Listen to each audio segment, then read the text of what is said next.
जय हिंद दोस्तों, स्वागत है आप सभी का study with M SPP channel पर। दोस्तों आज वीकेंड है, संडे का दिन है और संडे के दिन कोशिश करनी चाहिए सभी छात्र छात्राएं जो भी यूपीपीसीएस या यूपीएससी के एग्ज़ाम की तैयारी कर रहे हैं उन सभी को एक मॉक टेस्ट जरूर लगाना चाहिए। संडे एटलीस्ट लगाना चाहिए आपको मॉक टेस्ट, और सेक्शनल मॉक टेस्ट आप बीच में दे सकते हैं किसी भी दिन। तो दो कम से कम वीकली आपको मॉक टेस्ट लगाना चाहिए। तो ये ध्येय का मॉक टेस्ट है, ये full mock test, full length.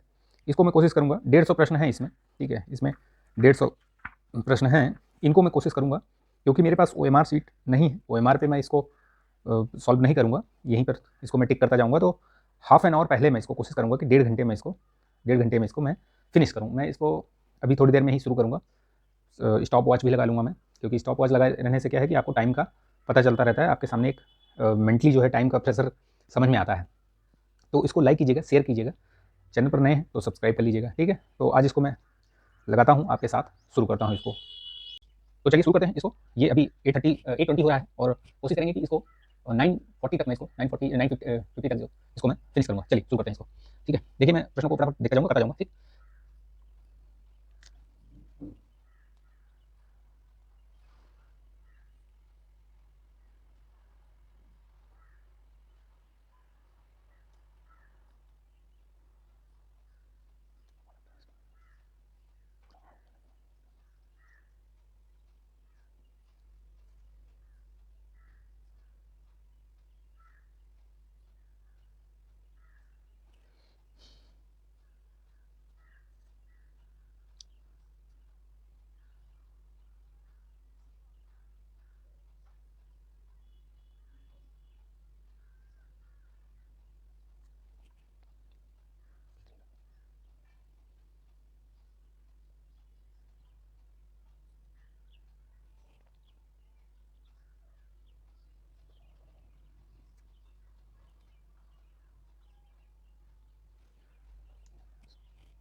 नीचे ऊपर की मोटाई कम है।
देखिए इस तरीके के प्रश्नों में आर्य समाज 1875 एक पहला ही ये आपका एलिमिनेशन मेथड इसमें लगाया हमने। देखिए आर्य समाज 1875 में है, बस ए का 1 लगा के आगे बढ़ गए, यानी कि करेक्ट आंसर इसका ए हो गया।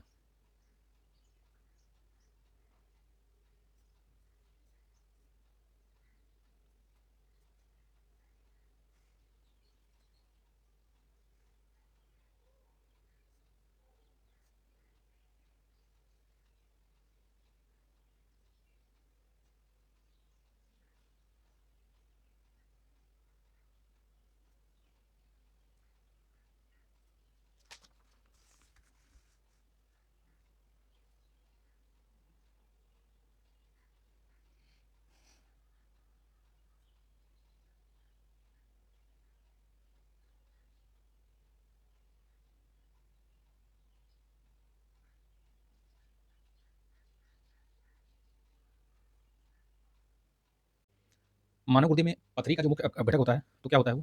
कैल्शियम ऑक्सलेट होता है, ठीक है। और निम्नलिखित युग्मों में से कौन सा एक बेमेल है? Vitamin B6, B12, E, vitamin A, इसको मैच करना है। कौन सा बेमेल पूछ रहा है? तो देखिए विटामिन ए से स्कर्वी होता है क्या? बिल्कुल नहीं होता है, विटामिन सी से होता है, तो यही वाला बेमेल हो गया इसमें।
निम्नलिखित कथनों में से कौन सा एक मौलिक कर्तव्य के संबंध में सत्य नहीं है? इसको स्वर्ण सिंह समिति के अनुशंसा पर संविधान में शामिल किया गया था, सही है। ये ऑस्ट्रेलिया के संविधान से प्रेरित है, यही गलत हो गया ये, ठीक है। असत्य मतलब सत्य नहीं पूछा है, तो यही वाला है जो इसमें गलत है, तो ये चीज़ ध्यान रखिएगा, ठीक है। बाकी सही है।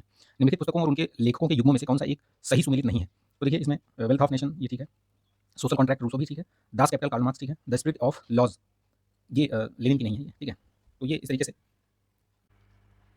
देखिए ये मैंने अटेम्प्ट कर लिया, ये 150 क्वेश्चन, ठीक है। और वेल बिफोर इन टाइम कर लिया था मैंने, 1.5 घंटे का मैंने टाइमर लगाया था और मैंने इसको करीब 1 घंटे 15 मिनट के अंदर ही कर लिया। देखिए प्रेशर नहीं रहता है तो आप जल्दी कर लेते हैं प्रश्न को। जो एग्ज़ाम हॉल का प्रेशर होता है वो अलग ही प्रेशर होता है, उसके लिए आपको मेंटली मतलब तैयार होना पड़ता है इस तरीके से। टाइम जितना कम से कम रखिए यहाँ पे, जैसे मैंने 1.5 घंटे रखे थे 150 क्वेश्चन के लिए, लेकिन 1.5 घंटे में भी मैंने 15 मिनट बचा लिया, यानी कि मेरे पास जो बच रहे हैं 45 मिनट बच रहे हैं, जिसका कि मैं इस्तेमाल परीक्षा में OMR भरने में या फिर जो कुछ क्वेश्चन दोबारा उनको अटेम्प्ट करने के लिए, वो सारी चीज़ें करने के लिए कर सकता हूँ। तो अभी देखिए जो ये मैंने जो किया है, मैंने 135 क्वेश्चन अटेम्प्ट किए, यानी 15 मैंने छोड़ दिए थे, ठीक है। इन 15 में भी कुछ ऐसे हैं, अगर मैं उनको करता तो हो सकता है कि 1-2 क्वेश्चन और सही कर सकता था, लेकिन छोड़ दिया मैंने उनको, क्योंकि ज़रा सा भी मुझे लगा डाउट जहाँ था वो छोड़ दिया मैंने। तो 135 अटेम्प्ट किया मैंने, करेक्ट उसमें से मेरे 109 क्वेश्चन करेक्ट हो रहे थे, यानी 26 क्वेश्चन मेरे गलत हो रहे हैं, ठीक है। 26 क्वेश्चन गलत हो रहे हैं, ये गलत नहीं होने चाहिए थे, इतने गलत नहीं होने चाहिए थे।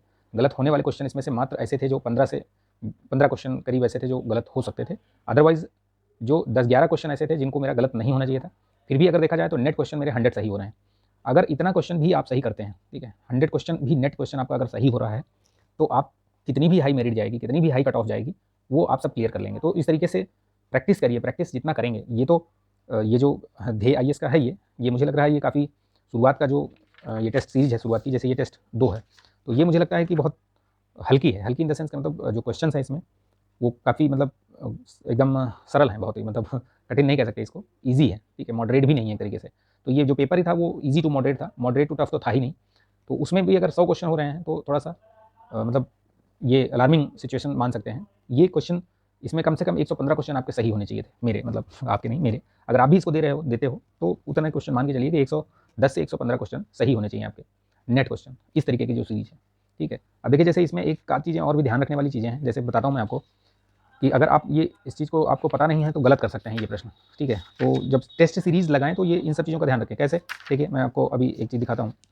देखिए इसमें सतारा का जो डलहौजी की जो व्यक्तिगत नीति थी, ठीक है, उसके ईयर इसमें गलत दिए हुए हैं। ईयर का मतलब ये हुआ कि जो एक्सप्लेनेशन में दिए हूँ उसमें भी गलत कर दिया है इन्होंने, और जो प्रश्न दिया है उसमें भी। कहाँ गया वो प्रश्न? देखिए अभी मैं आपको दिखाता हूँ उसको। देखिए मिल नहीं रहा है वो प्रश्न संख्या, ये देखिए इसमें डलहौजी की विलय नीति के बारे में पूछा था इसमें। देखिए तो विलय नीति के अनुसार निम्नलिखित में से किस राज्य का विलय सबसे बाद में हुआ था? तो मुझे पता था कि 1854 में नागपुर का विलय हुआ था, तो झांसी को इन्होंने उत्तर माना है, जबकि झांसी 53 में हुआ था और नागपुर 54 में हुआ था। सतारा सबसे पहले था, पहला राज्य जो था वो सतारा ही था जिसको विलय किया था 48 में। फिर उसके बाद जैतपुर संभलपुर 1849 में, फिर बघाट 50 में, उदयपुर 1952 में, अवध को 56 में, झांसी 53 में और नागपुर 54 में। तो ये सही क्रम है इस चीज़ का। लेकिन जो इसमें व्याख्या दी हुई है, व्याख्या भी दिखा देता हूँ मैं आपको। तो मेरा कहने का मतलब है कि गलतियाँ हो सकती हैं, ऐसा नहीं है कि नहीं हो सकती। ये टाइपिंग मतलब टाइपिकल एरर टाइप का है, ये ऐसा नहीं बोल रहा हूँ कि गलत है ये सीरीज़ में ही पूरा। लेकिन ये है कि चीज़ों को आप मतलब ध्यान में रखिए, नहीं तो आप खुद ही फिर गलत चीज़ पढ़ लेंगे। हो सकता है उनका टाइपिंग मिस्टेक हो गया हो, प्रिंटिंग मिस्टेक हो गया हो, लेकिन आपको पता होना चाहिए ये चीज़, ठीक है। कहीं से भी और दूसरी जगह से भी कंफर्म कर लिया करिए। तो ये सही इस तरीके से था इसमें प्रश्न। इसी में ये प्रश्न और ये इसी से संबंधित था। देखिए ये वाला दिखाता हूँ, इसमें भी मैंने इसीलिए उसको राउंड किया है।